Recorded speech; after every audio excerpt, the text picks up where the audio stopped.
not been fully understood or explained. Playing the snare drum melodically. What does it mean to play the snare drum melodically?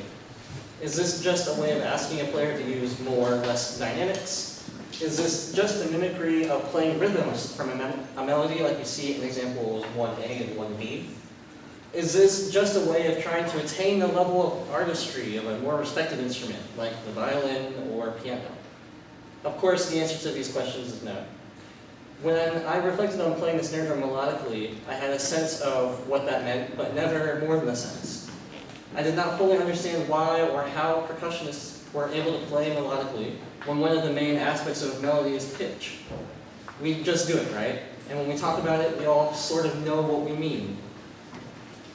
I decided on pursuing a master's degree in music theory to help answer my questions about this and hopefully shed some light on this topic that is important to all of us as performers, teachers, and listeners of percussion music. I found that most theoretical research on rhythm and meter centers around the construction and perception of meter, hypermeter, and phrase structure, and not with any aspects of how rhythm relates to melody. Rhythm is simply a means to meter. Most of my theory professors and peers thought I was crazy trying to explain how or why the snare drum is a melodic instrument. I eventually discovered that there is an underlying logic behind our idea of melodic drumming that can be understood through embodied cognition. In this paper, I will define aspects of embodied cognition as they relate to our conception of melodic snare drumming.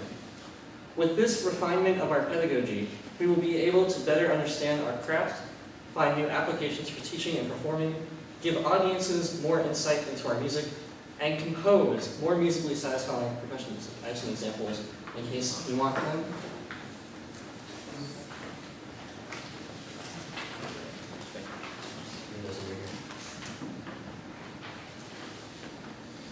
So, where to begin? I've always loved the percussion writing of Rimsky-Korsakov, and I've considered his orchestral snare drum parts to be especially melodic. I decided to look through his writings because I was certain that he would say that the snare drum was a melodic instrument. So, what did I find? In his treatise on orchestration, Rimsky-Korsakov notes that percussion instruments are worthy of the contribution of the timbre and color. He continues, saying that instruments of indefinite pitch, quote, do not take any harmonic or melodic part in the orchestra and can only be considered as ornamental instruments, pure and simple. They have no intrinsic musical meaning and are just mentioned by the way. So I was pretty bummed when I read that. No one do you know. Yeah, that was so long ago. In a literal way, of course, he is correct. Indefinitely pitched instruments do not contribute to harmonic function and cannot play a melodic line. In contrast to Rimsky-Korsakov's views, however, one common approach to teaching the snare drum is to incorporate the same aspects of musicianship that are associated with playing melody. In percussion methods, this idea is called many things, such as phrasing, shaping, playing musically, melodic rhythm, rhythmic melody, or creating a musical line, just to name a few. In fact, the idea of applying melodic concepts to indefinitely pitched percussion instruments has been found in a variety of sources, ranging from percussion encyclopedias to ethnomusicological research. The idea that multiple percussion instruments of indefinite pitches can create a melodic line is relatively sensible. A melodic percussion setup or drum set has drums that are clearly higher or lower pitched than one another. It is easy to define and find a melodic contour. However, on a single drum like the snare drum, the idea seems less convincing, especially to non-percussionists. After all, it is an instrument that is limited by a single, indeterminate pitch. However, tools from conceptual metaphor theory and embodied cognition can help us understand how performers and listeners conceive melodic characteristics on the snare drum. To do so, I will re-examine our notions of melody and pitch height and how these relate to conceptual metaphors and embodied cognition. So what is a melody? British composer and writer Sir Reginald Smith Brindle defines melody as a rise and fall of notes related to each other in time. There are therefore two main melodic components. One, a pattern of notes rising and falling. 2. Rhythmic designs that relate the notes to one another in time. While the rhythmic part of the definition does not conflict with the snare drum, the pattern of notes rising and falling might pose a problem for our melodic rhythm. But before we throw up our hands and feet, let's examine what it means for notes to rise and fall by exploring the use of metaphors in music and how they relate to embodied cognition. Metaphors are a pervasive and fundamental structure of human thought. We use metaphors to understand the world around us and to make sense of abstract ideas. The most familiar type of metaphor is the linguistic metaphor. Linguistic metaphors use language to create imagery. The second, more pervasive metaphor is the conceptual metaphor. As proposed by cognitive linguists and philosophers, Lakoff and Johnson, a conceptual metaphor is one through which we conceptualize one domain, typically unfamiliar and abstract, called the target domain, in terms of another, most often familiar and concrete, the source domain. The difference between linguistic and conceptual metaphors is that a conceptual metaphor maps between two different domains, while a linguistic metaphor is an expression of a mapping through language. One of the most pervasive conceptual metaphors in our language is the metaphor greater is higher, as well as its complement lesser is lower. Let's examine the phrase, the prices are high. Metaphors are always organized in the form of A is B, where A is the target domain and B is the source domain. Hey, I got examples right there, just in time. We're about to get real into it. The target domain is the experience that is to be understood metaphorically, and the source domain is the experience that is to be understood the target domain is the experience that is to be understood metaphorically, and the source domain is the experience used to understand the target. In the metaphor, the prices are high, we conceptualize quantities and magnitudes, target domain, in terms of height, the source domain. There's nothing literally higher about high prices, but we understand them as being higher because more quantities are involved. Most uses of high and low reflect this type of relationship. High emotions, there is more elation, more joy. Higher education, there are more experiences, more knowledge, and I'm sure you can think of a dozen right now, a dozen different examples of this use of high and low. Cross-domain mapping specifies which details of the source domain are mapped onto the target domain. Look at example 2. In this example, Arnie Cox demonstrates the cross-domain mapping occurring in the metaphor, Juliet is the sun. Notice that not all aspects of the sun or Juliet are used in our understanding of the logic of this metaphor. The elements that are used metaphorically from the source domain, the sun, are specified through cross-domain mapping. So a new question arises. The question of how to understand the source domain to begin with. This lies in image schemas. An image schema is a dynamic cognitive construct that functions somewhat like the abstract structure of an image, and thereby connects up a vast range of different experiences that manifest the same recurring structure. Image schemas are pre-conceptual. They are not concepts, but they provide the fundamental structure upon which concepts are based. One example of an image schema is the path schema. We might think of a garden path or a sidewalk or that road that curves out in front of this building. The image schema is really an abstraction derived primarily from one's enactments of path-related movements, including exertions, maintenance of balance, and a motivation to walk along the path in the first place. These image schemas are used when we are discussing musical form. We can think of form as a path we are taking. Other ideas, such as musical leaps and musical steps, are grounded in the generic image schemas of leap and step. Cox suggests that music's invisibility, intangibility, and ephemerality make it particularly susceptible to metaphoric conceptualization. In fact, when considering how we discuss and analyze music, most of it is, in fact, metaphorical. In music analysis, we use a variety of metaphors. Voice leading, pitch height, melodic contour, axis of symmetry, leaps versus steps, various ideas of form and structure, and even, for everyone that's taken change hearing analysis, Shaker's will of the tones. In these metaphors, there's a sense of embodiment, which reflects the logic of the metaphors used. For instance, voice leading is a combination of the image schema, source, path, goal, and the conceptual metaphor, instruments are human voices.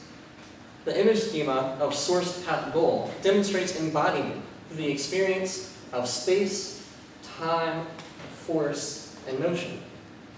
We experience all of these while walking along a path.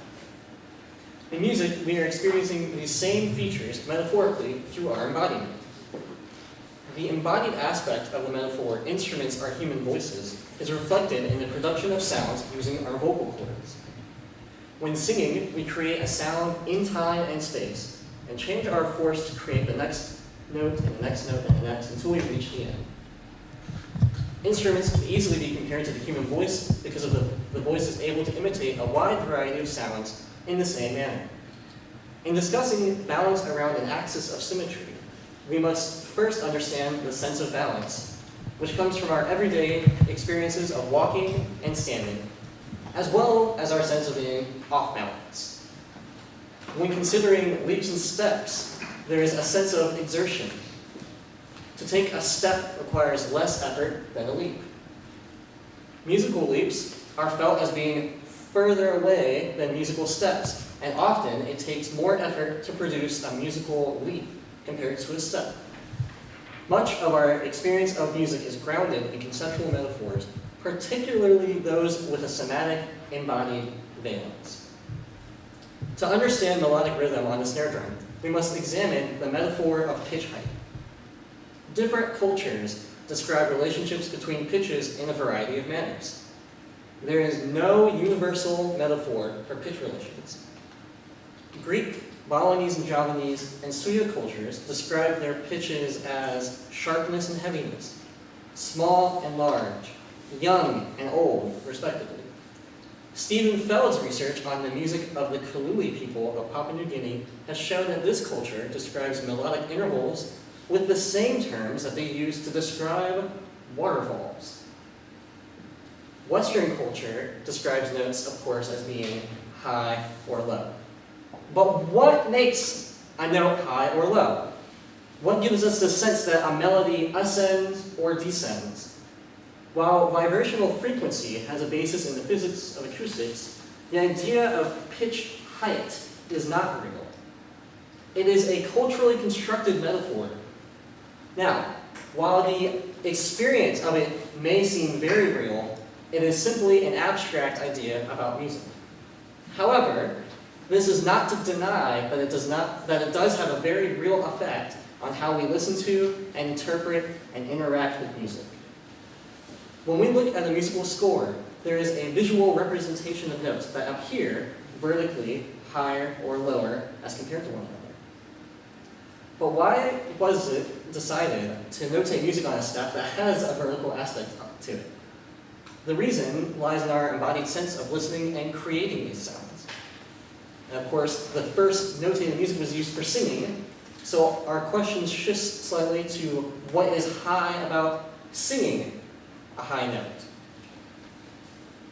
That's somewhat off topic, but the answer does originate from our conceptual metaphor, greater is higher.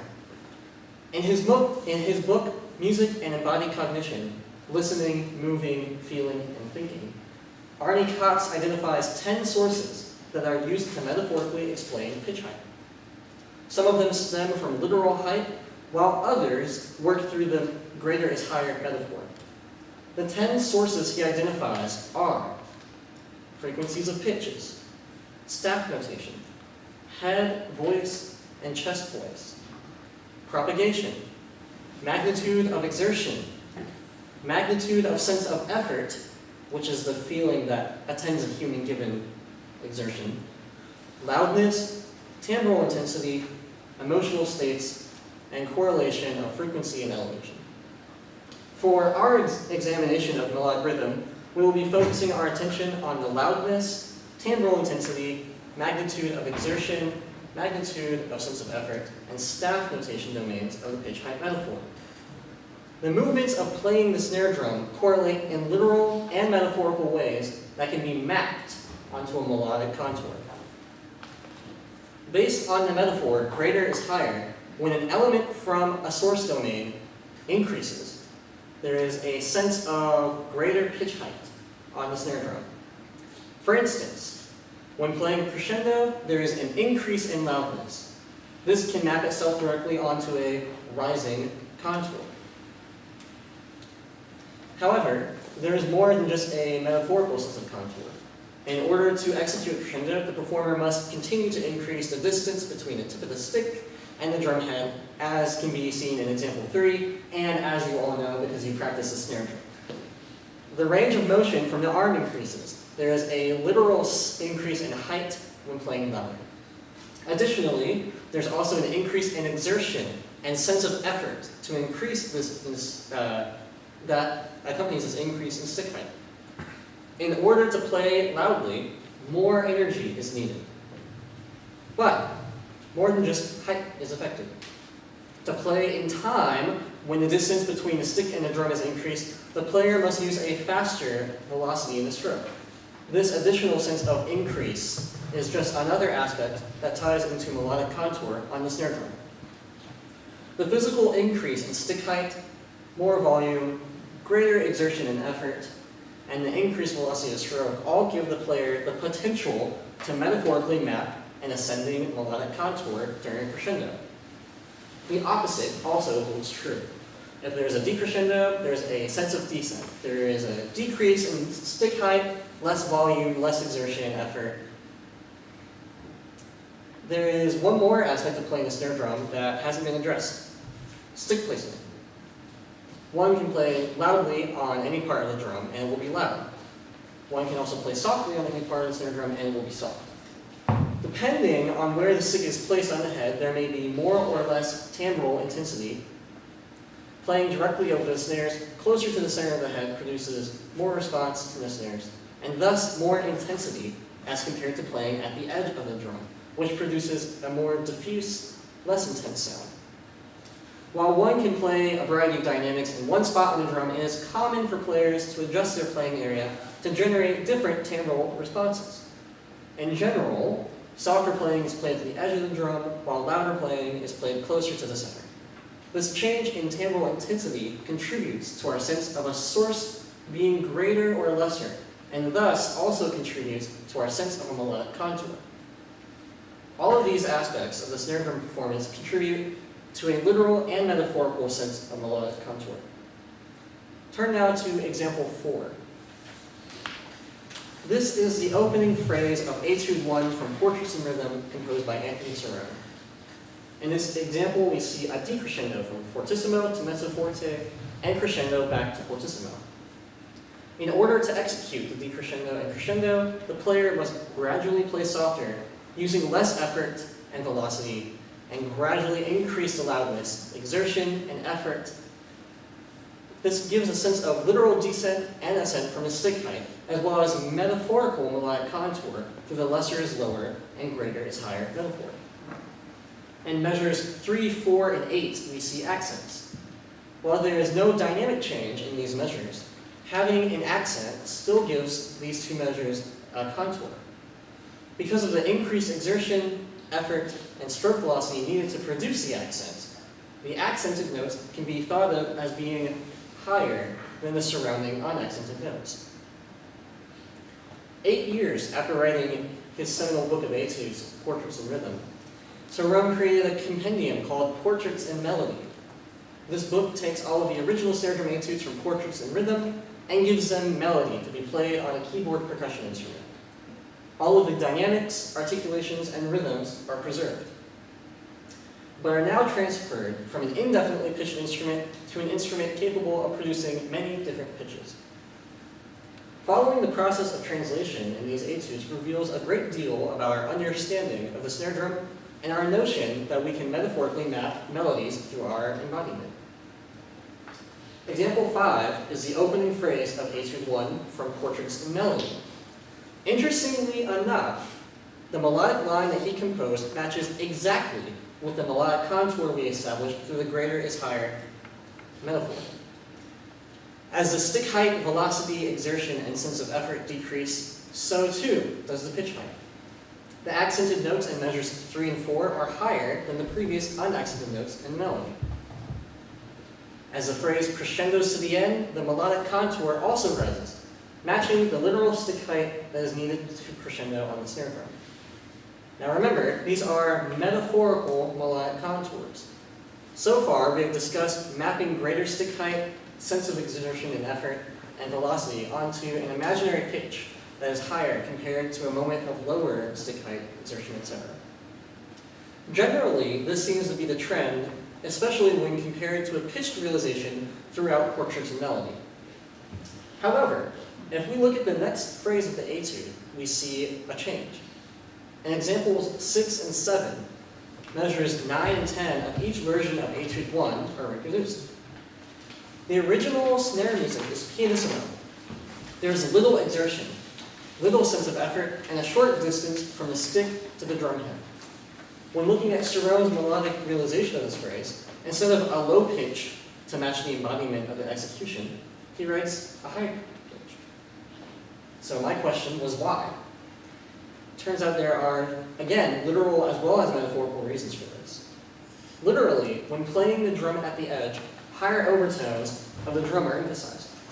When playing closer to the center, more of the sound's fundamental is brought out. Even though the pitch of the drum is not changing, we hear the sound as being higher because of the change of overtones. Metaphorically, we can also map a musical staff onto the snare drum. Consider looking at a score that is placed on a table. When notes are positioned further away from the body, the notes are ascending musically. As the notes move closer to the body, the notes are descending. Example 8 shows how the musical staff can be mapped onto the snare drum. When the performer places the sticks closer to the body, this maps itself onto the music staff as a lower note.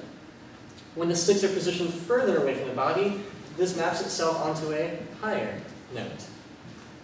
So writing a high pianissimo note that corresponds to a note played at the edge of the snare drum makes total sense, because it matches the mapping of a musical staff on the snare drum as a soft, less intense response in the snares, and brings out the highest overtones of the instrument. So this all might seem contradictory. I discussed earlier how playing louder and towards the center of the head translated to a rising melodic line. Now we see an example of playing soft and towards the edge, translating to a higher note. Because these melodic arts are a result of conceptual metaphors, both can be valid. They both result in conceptual melodic lines on the snare drum. So far, we have approached the idea of melodic rhythm from the perspective of the performer/teacher. Let's now address how these concepts interact with audience members, people who might not have a score or even the experience of playing the instrument. People like my mom. In his monograph, Music and Embodied Cognition, Arne Cox constructs a hypothesis of mimetic participation. This hypothesis states that music and sounds are understood through mimicry. Cox argues that we mimic sounds overtly as mimetic motor actions, or covertly as mimetic motor imagery, and that we do so whether we are aware of it or not. These ideas are based on psychological studies of overt mimetic behavior and neurological studies of covert mimetic behavior.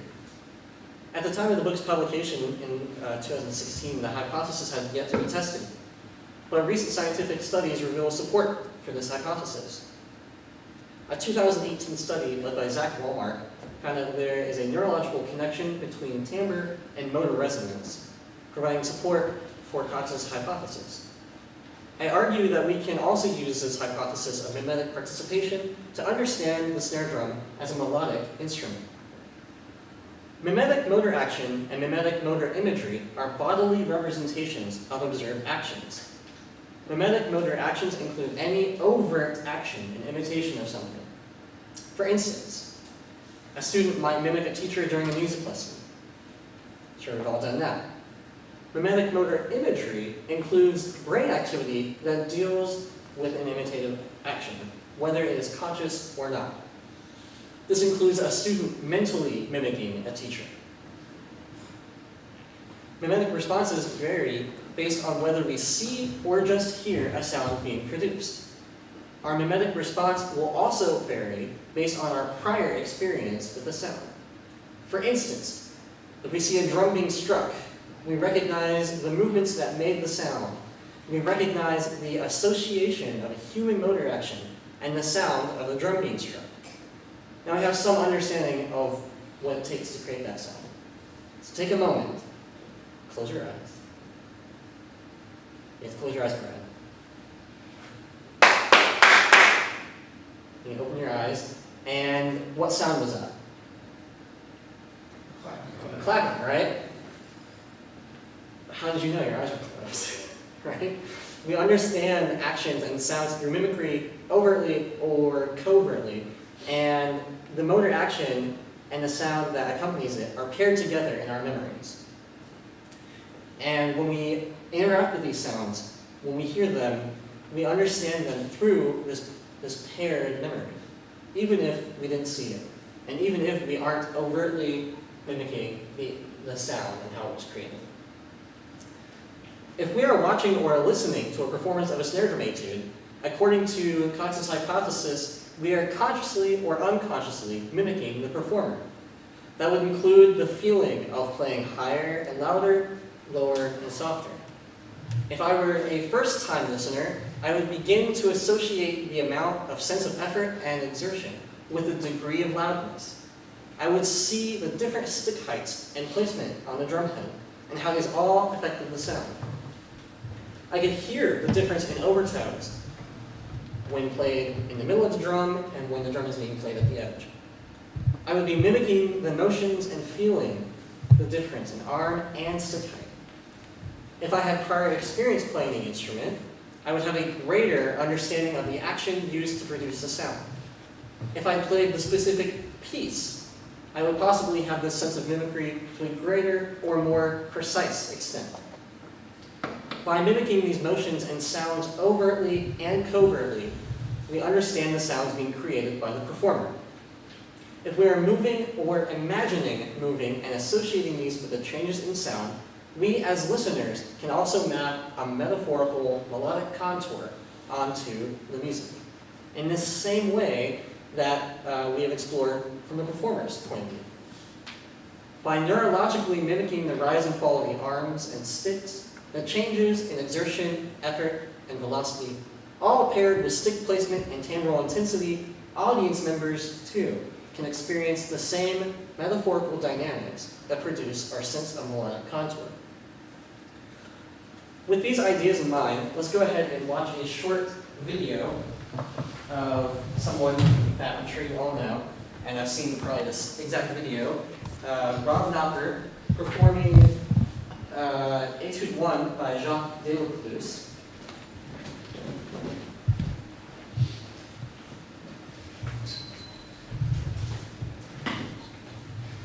Notice how the composition demands the player to increase or decrease the distance of the arms and sticks from the drum head. Notice how the player changes timbral intensity, often paired with dynamic to create a sense of higher or lower. Think about the exertion and sense of effort needed to produce the loud and soft strokes. Consider how the musical staff can be mapped onto the snare drum. Do you experience a sense of contour as he plays?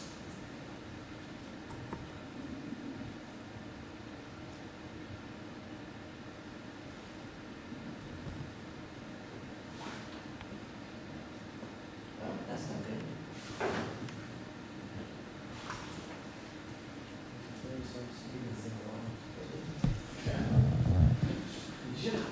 We can all hear it in our head. We don't need to sing on that was 4K. That's right.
It's possible and probable that you are familiar with this piece, or perhaps this was your first time listening and watching it. I hope you noticed the way that your body reacted to this stimulus. Perhaps you were overtly moving your hands or tapping your foot with the beat. Maybe you were thinking about stickings to use for certain licks, or maybe your sympathetic neurons were firing subconsciously.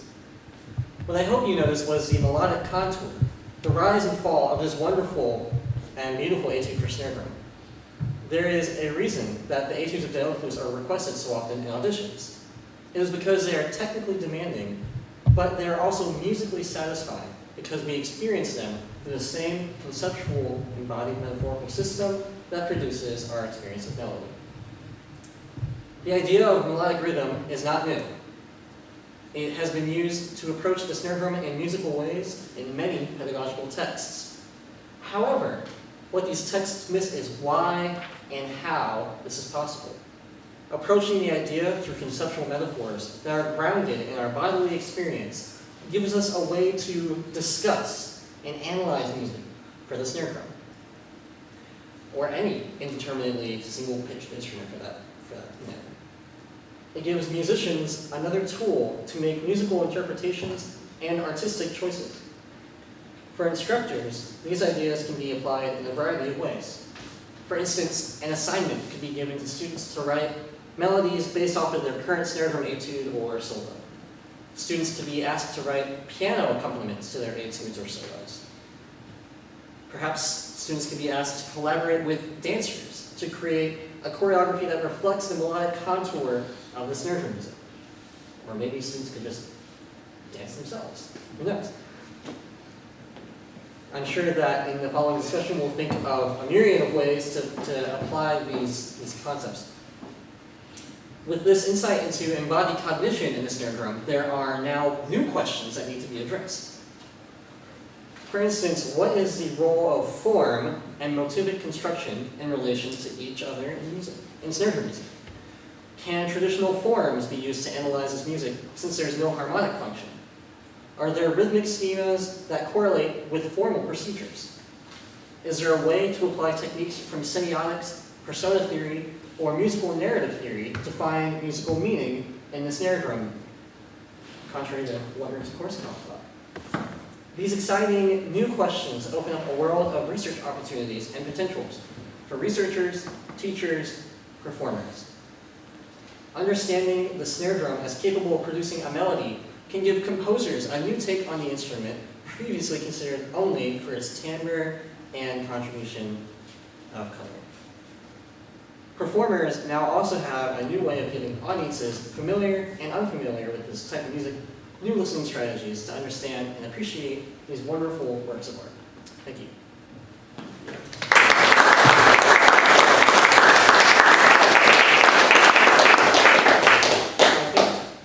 We've got about 8 minutes or so. Have some time for Questions. So I was really curious, when you're talking about, in terms of the perception of melody, when I was listening to the De La Cruz, I thought of it kind of in a micro versus macro sense. So maybe in terms of macro, when I listen to that, I hear more what you're talking about in terms of contour and phrases, longer phrases. It's always like building up to something. Whereas I think something that when I hear specific pitches, that's a little bit more micro when I'm thinking about like specifically what are the pitches used to construct this phrase, things like that. Does that make sense? Like I don't know if I have a question. I just kind of start talking. No, and there's always different levels to analyze something. So I guess what I'm trying to say is, do you think that you can have that micro perception on like snare drum in terms of like really hearing those minute differences between timbre and like velocity and things like that, or do you hear it more as like a bigger, on a macro sense? The micro has to make up the macro, so I think the answer is yes, to me. And if I was teaching this type of approach, I would encourage students to really listen critically to how the micro can make up that macro structure.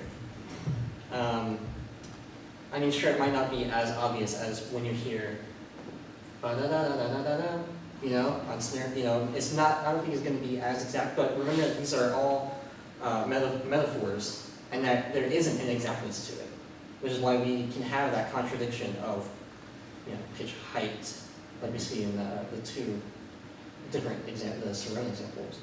So I think there's a lot of wiggle room for how you want to interpret, use, and hear this type of thing. Thank you. Brad? I like it, man. I can do all of it, the snare drum musical. I think it's great that you use the Dale Plus one, and the one everybody else uses is 9. And it's funny that those are one of the, not few, but very specific examples of a triple meter. And I think people inherently feel the triple meter more musically than like 6, which is very monotone. But that 3/8 is, I think, in people's mind, they hear that waltz, ja, ja, da, da, da, da, and same thing with 9, da, ja, da, ja, da, so it's really interesting that the two main examples that people pick as audition repertoire for orchestras or graduate school are the ones that I think we hear the most musically and aren't just technically, all right. Everything else can be, super technical as well. So. Yeah, I agree. I think that's definitely a point to consider for further research in terms of the way a compound meter can interact with this feeling of danceability, musicality, some sort of thing. And I think another reason the first Etude is so popular is just because it's the first one in the book. Carter, we're going to play number 1. It's kind of a joke I always tell myself. No one likes my jokes, but it's like, oh, we got to pick an audition material. Just Tompkins, number 1. There it is. But yeah, it's interesting that number 9 and number 1. I think those are the only 2 in that set that are in compound meter the entire time.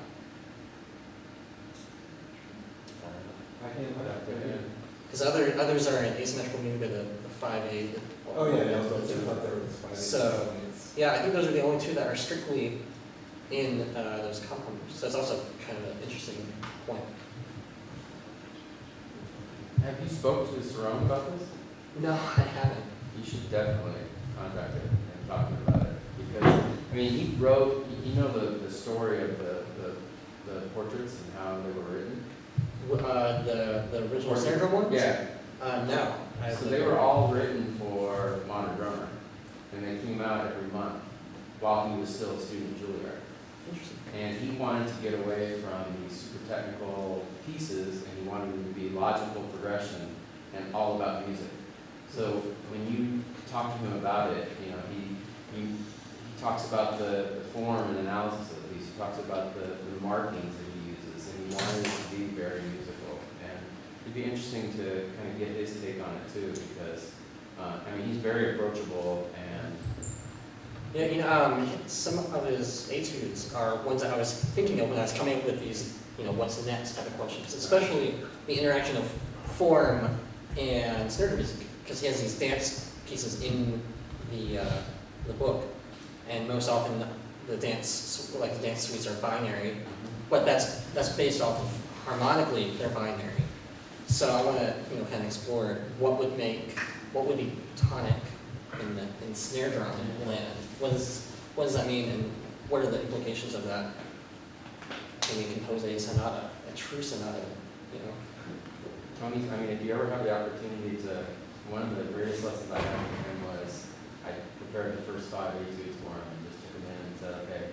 And he's just like, okay, well, you don't play right in the, it's all about musicality and, just.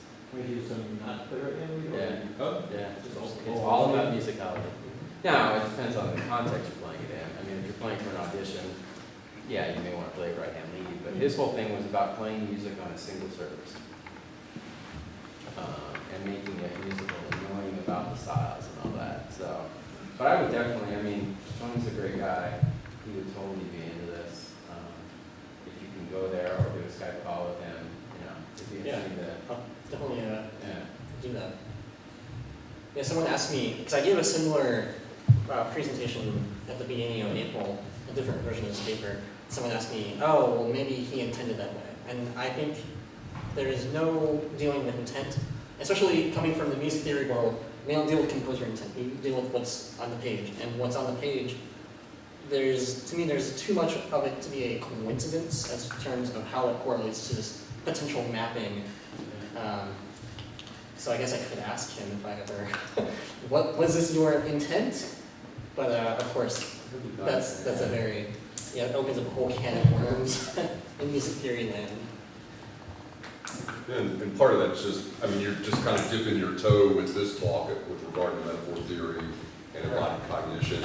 But I understand people doing the work both in fields like music theory and music education, where metaphorically, the things we've always called the elements of music or the concepts of music all function metaphorically, right? So you can't help but have, you know, if you're functioning music, you can't help but do that. And then you get into the part of embodied cognition, moving us away from this idea of the brain, breaking down that Cartesian duality, recognizing that the body, so whether it's body as distributor or body as regulator of thinking processes, and this all works together. If you don't know, Lakoff and Johnson are pretty interesting. If nothing else, they get points for some of the best book titles, Women, Fire, and Dangerous Things, and Philosophy in the Flesh. And Philosophy in the Flesh is a great place to explore their ideas with metaphor, but everything we do musically has that in the way that it is, like, you know, spoken about very elegantly here, how we map that on the body and everything that we do, and then recognizing that when we try to reduce something like musical performance to people just say, well, you just do it, it's physical. Well, that it's cognitive, right? This is thinking through the body, and so it's using all this, and musicality becomes this guiding force in sort of organizing how you interact with the metaphors through performance. So nice line of work here, sir. So, And if you want to know more information, you can email me. I don't know if I have my email. I have a website on there. You can email me through that. Or you can look through the bibliography. There's a lot of great resources. And if you're looking for a good book to read for summer reading, there's a book on embodied cognition called Music at Hand. And it's about how our instruments kind of frame our cognition and approach to music. So, thank you. that'll do it. Thanks, sir.